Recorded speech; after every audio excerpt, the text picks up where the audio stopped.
Welcome back to the channel. Thank you for joining us today. We are doing, if you couldn't tell by the title, we're doing Edric Deck Tech. And Edric Deck Tech with Anthony. You guys have seen the versus match with Yissen versus Edric. Now we're going to take a closer look at Edric and just the nonsense and shenanigans that it can do. Okay, so this is Edric, Spymaster of Trest. He's a legendary creature that lets you, whenever a creature deals combat damage to one or more of your opponents, its controller may draw a card. So I use this mainly as a political card, allowing people not to attack me. In 1v1, it's totally one-sided, and I just like it because, again, it's very political, and I love drawing cards. So you guys may have seen in like the F&M videos where I face him. Like, no one's attacking him. Everybody is attacking everybody else because everybody wants to draw. In this deck I run 7 fetch lands. I run all the ones you can in the color. So I run Misty Rainforest, Scalding Tarn, Windswept Heath, Polluted Delta, Flooded Strand, Wooded Foothills, and Verdant Catacombs. They just help me filter for mana. Yeah. Especially when I want to search for like the green-blue dual lands. It just helps out. I honestly, paying the 1 life is totally worth it 100% of the time. Life total doesn't come into play too much in EDH. The only life that matters is the last one. Exactly. Next I have 5 forests for green mana. Then I have Gaia's Cradle. This guy. So Gaia's Cradle, it just adds so much mana. It's just OP. Ridiculous. It's busted as heck. I'll just win games just by dropping Gaia's Cradle. Pendlehaven, I run it mainly for the... It's a green land. I can't fetch it, but it allows me to turn a 1/1 into a 2/3. Yeah. Sometimes you kind of need it when people are trying to blow up your stuff, or you block and they don't think you can survive. You can use it as a surprise get me card. So I run a Dryad Arbor. I run it because it's tutorable through Green Sun Zenith. Sometimes it's a surprise blocker because people forget it's a creature. I've had games where I win just by they swing in thinking they could kill me and I just block with Dryad Arbor. So I run 1, 2, 3, 4, 5, 6, 7, 8, 9, 10. I run 10 blue source islands. Islands are the most broken card in the game. Play island, win game. So Minamo is... You have to run it if you're running blue, because you're able to untap target legendary permanent. I use it to untap Gaia's Cradle, or to untap a blocker, or maybe if I'm being political, I'll help somebody else and untap their legendary permanent, like a Sisei or a Yissen, that kind of thing. It's got so much utility. It you is. do so much with it. It's totally worth it. So I run Reliquary Tower, just because I draw so many cards, sometimes it's good not to discard. Yeah. Especially once I start snowballing. So I run Alchemist Refuge just for the occasional flash. I don't use it too often, but it does come in handy when I need to flash something at an end of turn. Because I usually want to hold my mana up to counter stuff. I don't want to be casting stuff on my turn if I have to. So I mean, I don't run that many colorless lands, so the only other colorless land I might want to run in the future is... What's that one you played? Nykthos. Nykthos, yeah. I need to put Nykthos in here. I always forget to put it in. Okay, so Tropical Island. It's fetchable, blue-green. Yeah. That's why I run fetch lands, and blue and green are the only colors I need, so that's why I run Tropical Island. So I run Command Tower. I mean, there's no reason not to if you're running multiple colors. It's just mana fixing. I run Breeding Pool. It's the weaker version of Tropical Island, but sometimes... there's turns where I don't need it, so I'll fetch it and it just comes in tapped, or there's other turns where I just shock it in if I have to. Again, I need blue and green mana. Being able to fix my mana is definitely worth the 2 damage if I need to. Let us know in the comments below and on Facebook if you guys like this setup. I kind of like it better than how I did it last time, because that was a pain in the butt to edit all of the cards into the video. So this makes it kind of nice. So let us know if you like this. I run Hinterland Harbor because it almost never comes into play tapped. You usually have those basics. I usually have basics like islands or forests, or, I mean, I run fetchable ones, so just mana fixing again. I run Yavimai's Coast because, again, mana fixing, and when I need the mana, I'll take the 1 damage. Okay, so for my first creature, I run Gale Rider Sliver. It's just a 1/1 with flying. Okay, so the next 1/1 evasive creature I run is Cloudfin Raptor. It's a 0/1 with flying, and it has Evolve, so it just keeps growing bigger and bigger. and I really need those creatures that are bigger than 1/1s, so that's why I run the Cloudfin Raptor. So the next card I run is Jace's Phantasm. It's a 1/1 flyer, but it can turn it late game. It turns into a 5/5, so that can be really important for me because I need damage. So my next 1/1 flyer is Fairy Miscreant. It's a 1/1 flyer, but it's also a rogue, which I really need in my deck. I have cards that work off rogues. And on the rare case that it does get copied, I draw a card. So, I mean, if I copy it, I draw a card. So it could be good. My next creature I run is Slitherblade. It's a 1/2 unblockable creature for 1 mana. It's what this deck does. I just swing in with 1/1 unblockable evasive creatures. If you guys saw the verses, I mean, he was just hitting me with unblockables and flyers. Yeah, that's what this deck does. It was ridiculous. Like, I could do nothing about it, because running green, I don't have any flying, I don't have any reach. The next creature I run is Triton Shorestalker. It's another 1/1 unblockable rogue. Pretty good. Goldul Lurker. It's just a 1/1 unblockable, and it has Megamorph, but I usually never hit it in for Megamorph. But being unblockable is very useful in this deck. Yeah. Cloud Sprite is a 1/1 flyer, but it can only block flyers. It's just good. So I run Mausoleum Wonder. It's a 1/1 flyer, but what makes it special is I can sack it to counter an instant or sorcery spell unless they pay X, where X is its power. So there's times where they'll tap out and try to cast something that's game breaking, and I'll just sack it, and they have to pay 1 and they can't. So it's a good disruption card. Hypnotic Siren. It's a 1/1 flyer again, but this time this one has Bestow, and if I bestow it, I enchant a creature, I gain control of an enchanted creature, and it gets +1/+1 in flying. I rarely do it, but there are times where I've won games by just stealing their biggest creature, or stealing their general, and then they're pretty much boned. That's nasty. You don't want your general being stolen. If you stole my Omnath, I lose. Exactly. My next card is Wingcrafter. It's a 1-drop 1/1. But he has Soul Bond, so whoever he Soul Bonds with in him get flying. And that's important because he gives Edric evasion, and being able to swing in with Edric makes it so much better. That's exactly what you did in our game. You Soul Bond him to Edric and just... It's nasty. Oh, it is. It definitely is. It's nasty. So now for my green 1-drops, I run Spire Tracer, which is a 1/1 who basically has quasi-flying because he only can be blocked with creatures with flying or reach. So this is my green 1/1 flying creature. And I just run it just to kind of like... blue is more important in my deck, but sometimes having those green creatures are helpful. Now starting with the 2-drops, I run Looter Ilkor. It is a 2-drop, so I don't like it as much, but what I do like is that it has Shadow. It's a 2-drop 1/1 with Shadow, and if I deal damage, I get to draw a card, then discard a card, so he kind of boosts me along. And being able to be unblockable, essentially, because who runs Shadow? I don't know anybody, really. Nobody. So, you're the only one I know that runs Shadow. he just gets in there, and being able to draw that extra 1 card and filter, or loot, is really good. Rogue. Oh, and he's also a rogue. So... that guy's got a lot going for him. The main theme of my deck is rogues, because I have I have 2 cards that really focus on that mechanic. So my next 2-drop is Rattle Chains. He's a 2/1 flyer, and he has Flash, which is really important. The reason why I run him is even though he costs more, he has that ability to flash in at end of turn. So I don't have to play creature on my turn. I can hold my counter magic up, and then when they try to end, I'll flash him in. Or if I need like an emergency blocker. He also gives target spirit gains hexproof, but I only run like 1 other spirit, so it doesn't really matter. But just that flash for that flash is definitely worth the 2 mana. So my next card is Selhana Ledgewalker. It's a 2-drop 1/1. But she's also a rogue, that's mainly why I run her. But she has a hexproof and the quasi-flying, where she can only be blocked with creatures with flying or reach. So my next card is Scavenging Ooze. Scooze is just so amazing. He doesn't attack for me, I just use him to disrupt people's graveyards. Gain a little life. The life isn't as important as being able to exile important things in players' graveyards. So I think that running a non-attacker is worth it in this case. Eldrazi! Yep, so my next card is Dimensional Infiltrator. I'm kind of on the fence about this one, but it's a 2-drop 2/1 flyer that has Flash. That's why I run him mainly, is the Flash. To be able to flash in. His second ability, target opponent exiles the top card of his or her library. If it's a land, you may return Dimensional Infiltrator to its owner's hand. I never use that ability. I just mainly use it as a flasher.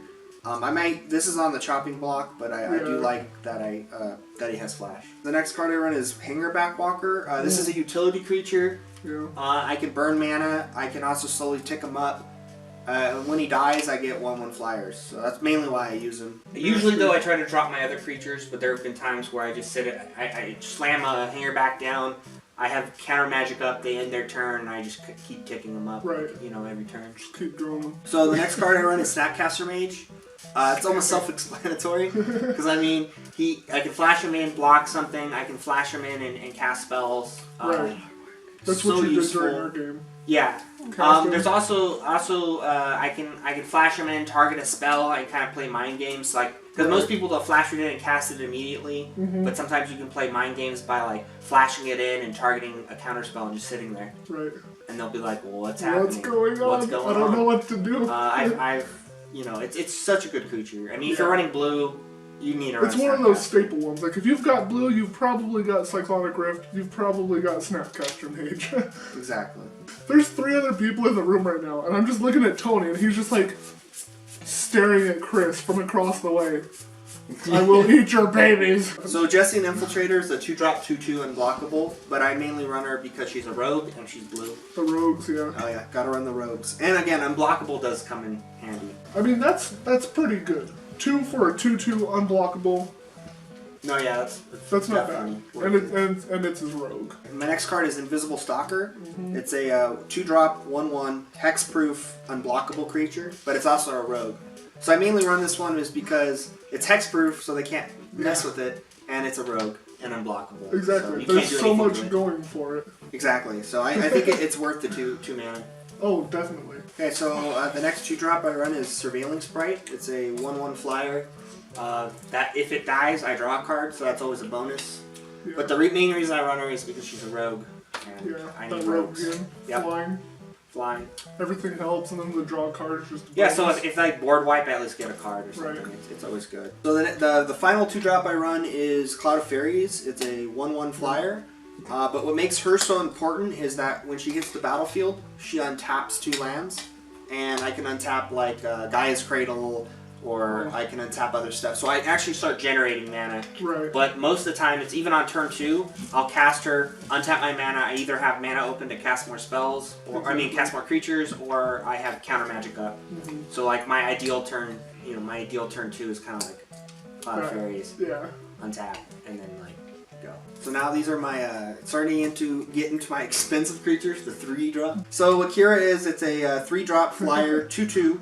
But whenever its ability is creatures I control have whenever this creature becomes a target of a spell or ability the first time, counter that spell or ability. Being able to protect my creatures.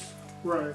You have to spend more resources because you have to be like bolt, it gets countered, and then cast something else. Right. Do something like that. Ideally, play something smaller, and then. Right, but it's still like it's still a tempo play. They're still losing. Exactly. You know. Yeah. So that's why I like that Kira. Really hurts. I think Kira is definitely worth 3 mana in the deck. Yeah, so my what he was saying, my next card is Trigon Predator. Again, he's so good because I swing in a lot, and then so what he does is when I swing in, I can destroy an artifact or enchantment that they have. That's ridiculous. And there's been times where I don't run a lot of artifact and enchantment hate, so this really helps because I could just swing in and kill something. That makes it nice. Just attacking with a creature, you can destroy something. Exactly. Like that's so powerful. I'm sorry, it has to deal damage, but still, I mean, how often are they? But still, I mean, it's again, got with flying, this kind of right? this has flying. Exactly. Flying creature you attack with, most likely it's going through and you're destroying something. Okay, so my next card is the 3-drop Eternal Witness. Ewit is if you're running green, you're running Ewit. Exactly. I mean, that's one of the staples for green. Especially with this deck, you didn't really see it in my deck tech. I actually didn't draw into any of my extra turns, but usually what happens is I will go through like 5 or 6 extra turns. Yeah. You'll see that a lot in the multiplayer. Just constantly bouncing, playing Ewit, getting those cards. Yeah, back. I'll just be like, just keep grabbing back my extra turns, casting them, going to town that way. That's just ridiculous. I'm Anthony. Nice to meet you, Hungry. Oh, nice to meet you. Okay, so now we're going on to my 4-drops. These are really like utility kind of cards. So this one is Venser, Shaper Savant, and he has Flash, and I get to bounce a creature or spell. I mainly use him just to tempo play, like if they cast a spell, especially something uncounterable. There so many times in EDH, like, I cast an uncounterable spell, what are you going to do? And I'm like, well, cast Fencer and ruin your day. My final 4-drop is Mystic Snake. So Mystic Snake is really good because he's a creature, ETB, counter target spell. Yeah. He has flash. He's just really good. That's ridiculous. It's a 4-drop? Yeah, it is a 4-drop. I mean, worst case scenario, it's that flash. Force of Will fodder. And that's actually useful. There have been times where like people play cards that like if you have a counter target non-creature permanent, you know, but I have a creature that can counter it. Right. The creme de la creme, the boss monster of my deck, Crater Hoof. He's actually a recent addition. I ended up putting him in my deck because people were complaining I was taking too many extra turns. So I'm like, okay, I'll just add Crater Hoof, and it's just a way of like ending the game faster. Right. So because people get annoyed when you take like 6 extra turns and you're still not winning. I wonder why. Hey, I like playing with myself. So. No wonder your hands are so smooth. Okay, so now we're on to sorceries. So that was all, I believe that's 30 creatures. Okay, so my first sorcery and my only 1-drop sorcery is Green Sun Zenith. Yep. I mainly run it for the Dryad explosive Arbor. Dryad Arbor play, you know, turn 1, Dryad Arbor. Sometimes I've been able to grab like Scoos, like if you need that, like 3 mana, grab the Scoos, kill their, you know, whatever it is in the graveyard. Yeah. Nostalgic Dreams. And this is good. This is starting my package of getting stuff back. Right. So what this does is when I cast it, I can discard cards from any number of cards in my hand and grab that many back from my graveyard. So it's so good because like there's times where I'm like, there's 2 extra turns in my graveyard. I'm gonna Nostalgic Dreams, draw the 2. And the drawback to this card is negated by Edric because I'm drawing so many cards that being able to discard cards really doesn't matter for me. Right. Well, not only I can get it back, but it's like I draw 6 cards. Okay, I can discard those 6 to get any 6 cards in my grave. Right. You so attack with Edric, you get those cards. You don't like them. You've got that. Exactly. So I'll grab back my extra turns. I'll grab back my counter spells. And you're casting a lot of cards, and so a lot of stuff's hitting your graveyard. So it's nice to just get whatever back that you want, pretty much. Right. My next card is Regrowth. It's like Nostalgic Dreams, but it only hits 1. It brings anything back. So Right. totally worth it. Okay, so now we have my extra turn cards. Temporal Manipulation. Take an extra turn. This one's better than Time Warp because it doesn't target. It just gives me an extra turn. So I run Time Warp. This one is worse slightly because it says target player. So there's times where people can be like, oh, change the target. Okay, so my next card is Notorious Throng. It's my other Take an extra turn card. This card is literally the best card in my deck. Really? Yeah, because so I can prowl it, right? So I get X/1/1 black fairy rogue token creatures into play, where X is the Damage I've dealt to an opponent, and then if I've prowled it in, which means if I hit you with a rogue, I get to take an extra turn. So And you're, like we've seen, he's running rogues, a buttload of rogues. right? So my main strategy is cast this, get a bunch of stuff, draw a bunch of cards, get a card that lets me recur this from my graveyard, and do it again. Right. And that's usually how I win. I start getting like 5, 6, 7 extra turns. Yeah, because you're drawing so much, you're just manipulating everything, putting it to your graveyard. Oh, I want that back. Exactly. That's why I run blue-green. Yeah, fantastic. Next card is Knowledge Exploitation. What this card does is if I get to search target player opponent's library for instant or sorcery, cast it for free, and it's expensive, but since I have so many rogues, it has a prowl cost of 4. That's actually instantly so much better. Oh yeah, I know. Like, that's fantastic. And there are times where like if I'm running against a blue player. I can take an extra turn, or take a Cyclonic Rift, or take anything good. Like that's why I was asking if you ran the Beast Within. Because I was thinking about like stealing your Beast Within and casting it, but you could have. I do have that. So the reason why I didn't do that was during that turn, I was afraid you were going to drop that Terastodon, yeah. I was afraid you were going to drop the Terastodon, so that's why I'm like, I could blow up your guy, but I was like, you have Terastodon. So the next card is Crop Rotation. We're getting there. It's pretty self-explanatory. I get to sack a forest, search my deck for any land, put it into play. I usually grab Gaia's Cradle 9 times out of 10. I would grab Gaia's Cradle if I had one. There's really no downside. Yeah, I lose a land, so if they counter it, it's bad. It doesn't even matter. Like especially if you're grabbing Gaia's Cradle, No, it doesn't even come in tapped. Like, it just pays off instantly. No, yeah, exactly. So, I mean, the risk is well worth the reward. Yeah. So, next card is Flusterstorm. Flusterstorm. 1-drop counter spell, target instant or sorceries. Yeah. Right, yeah. Unless they pay 1 and it storms. So, especially in EDH, people are casting like 5, 6, 7 cards a turn. You're just like, Flusterstorm. Counter whatever spell. There's so many times where this has come in handy. It's just really good. So, next card is Remand. It's a conditional counter spell. It counters, puts back to hand, but I draw a card, so I don't lose anything for it. And it's a tempo. It's tempo because it's either they have to cast it again, or maybe on their next turn they have to decide: do I cast that again, or do I do something else? Yeah. And so that really helps me. It changes things. Okay, so this is another like conditional counter spell. And so the memory lapse, I counter it, and then if it's countered in that way, it goes to the top of their library instead of going to the graveyard. So this is another tempo card because I counter it, and the next card they're drawing is the card I countered. So the next card is Delay. It counters a target spell, and then it spends it for 3. A lot of people don't like this card. I do, because again, it's forcing them to cast a spell 3 turns later. So it gives me time to re-get my board state. 3 or turns prepared. is a lot. Right, or sometimes like I'll counter a commander, and now they have to decide: do I put my commander in the ban zone, or do I force it to wait for 3 turns? I think it might have been you that I did that. No, I did that to you. Yeah, that you did that to me. Someone played a delay on me, and I was just like, screw it. Yeah, and I delayed Yisin, and it was the worst decision ever. No, yeah, exactly, and that's the thing. That was probably me, because I don't know anybody else that runs delay. Yeah, no, I think it was probably you. Yeah. But I like it. It's good. So my next card is Counterspell. I mean, we've been speaking about all these counterspells, so you really got to run Counterspell. Exactly. I think it's iconic. Best counterspell. But 2 mana, counter target spell. Done. Right. Arcane Denial. So Arcane Denial, I counter target spell. At the next upkeep, they draw 2, I draw 1. I like that. I will. I know it kind of sucks. Well, for me, I run it because even though it's kind of bad, I draw way more cards than they do. And sometimes you're drawing. Who cares if you're giving me 2? Because you're drawing 8. Right, and not only that, it's like I counter the spell, but they're like, oh darn, and they're like, oh wait, but I draw 2. So it doesn't get a lot of hate, because again, like people don't get mad about Arcane Denial because they're gaining cards by doing it. Psych Rift. Yep. So my next card is Cyclonic Rift. If you're running blue, you're running Cyclonic Rift. Screw you.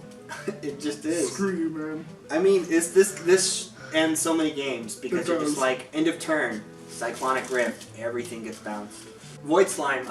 The cost is kind of heavy. It's 2 blue, green, so sometimes it's hard to cast. But it's worth it because I can counter spells, abilities.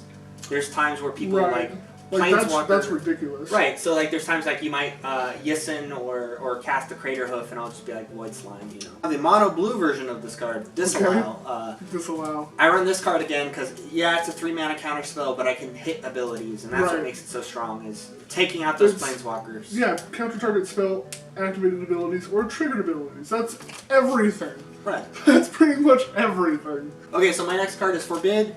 It's a 3 mana counter spell, but it has buyback. Yeah. And so, like you saw in our game, where I cast it like 3 times. Right. I draw so many cards that discarding the 2 to buy it back is not really a downfall. The next card I'm running is Spell Crumple. This is kind of from the days where the Commander Tuck used to be in. There have been like some rare instances where it's kind of weird, but this is probably a card I'd probably cut. It's just one of those fun ones. This has been in here like since forever, but I've just never. It's one of those nostalgic cards. You're just like, oh, but it's been in here since the beginning. Next card is Foil. It's a 4-drop counterspell. It's very expensive, but I run this card because you can cast it for free by discarding an island and another card rather than paying its cost. So there are times where I'm tapped out, and they're like, "Oh, you're tapped out." I go play my dick play, and I'm like foil. And they're like, "Oh, what is this?" That's ridiculous. Yeah, Gosh, dang it really catches people off guard. It really does, yeah. My next counter spell, 4-drop, is Plasm Capture. It's incredibly hard to cast because it's 2 green, 2 blue. Yeah. But I'm in 2 colors, so it's not as bad. I counter the spell, And then during my next pre-combat main, my next pre-combat main phase, I add X mana to my mana pool, where X is the thing I countered. That's why I run it, is the ability to cast stuff for free. So the next card I have is Force of Will. It's a 5 mana counter spell, but it's never cast for 5 mana. Always cast it for the free thing. So exile a blue card from my hand, pay life, cast it for free. It's just so good. Like in our game, I was tapped out, and you're like, okay, cool, I cast Craterhoof, and I'm like, Force of Will. Yeah. I figured you had something for that. Yeah, well, generally speaking, I would have, if I didn't, you would have noticed, because you would have been able to rest down 3 of my things. Right, and exactly. Go to town. But yeah, generally, if I'm tapped out, you better pray I don't have one of these cards to free cast. Exactly. Because again, against a blue player, if they're tapped out, you feel safe, and right. you gotta. And then they come out with stuff like that, and you're just like, oh my gosh, I need to go crawl into a corner. Going on to Enchantments is Druid's Repository. This card is so good because I'm attacking with so many creatures, I get so many counters on it, and I can just remove the counters to cast any of my spells. Yeah. So once this card is out, it allows me to keep my mana open or tap my mana, and people forget that I can remove counters. Right. My next enchantment's Heuristic Study. If you're running blue, it's a really good card.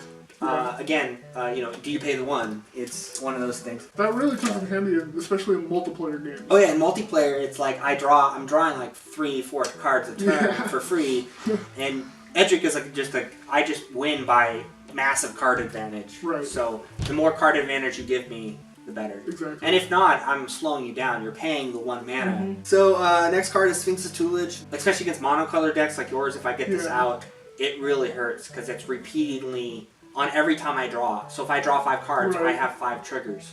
Yeah, so every time I draw, you mill 2, and if you hit the same color, you mill again. Right. So it just keeps going. Okay, so my next card is Coastal Piracy, Edric 2.0. So if Edric gets too expensive, I can cast Coastal Piracy. If I have him and Edric out, I'm drawing 2 cards per hit. And it's just, again, it's a backup card. Being reliant on your general can be a downfall. So having this backup is super good. Okay, so my next card is Biden of Thassa, Edric 3.0. Yeah, so this is basically an Edric for me. And then it has the caveat of I can force an opponent to attack. Right? But being able to force people to attack is... I guess it's not so much the attack, it's more of the... Tapping them out. To tap them out. Right. Exactly. Next is Soul Ring. It's 2 extra mana, enough said. Okay, so the next card I run is Meekstone. This is really, really good for my deck because, again, a lot of my creatures are not over 3 power. So being able to shut people down, like when they bring out these big creatures, or somebody has an Omnath or something, keeping them tapped out is definitely good. Too bad Yissen's not 3. Exactly. that would have been so good. So my next card is Aether Vial. This is basically I get to cast stuff for free. So I always usually set it to 1, occasionally, rarely 2. It's just, again, like end of turn, I can drop something in. And I'm not casting it, I'm dropping it in. So sometimes people have counter magic up or something. But they can't counter it. Right. And I usually only have it on 1 to cast things for free, like 1 drops for free. Yeah. Occasionally, when I start running in low, I drop it to 2, or increase it to 2. Yeah. So my next artifact is Winter Orb. That's for you, it just stops people from tapping out or tapping mana because, again, you can only untap 1 land per turn. Yeah. And for me, I run 1 drops, so I'm not as hurting as much as other decks might be. Right. In fact, I was debating on casting this on you, but then I realized you had if you didn't have those mana dorks, I would have been fine. Because I heard you talking to yourself about it. You're like, oh, well, I mean, because I only had Nykthos and a Forest. Right, and I was thinking about tapping them out, but the Nykthos, the problem with that was you had the 2 mana dorks, and the Nykthos. So I could still...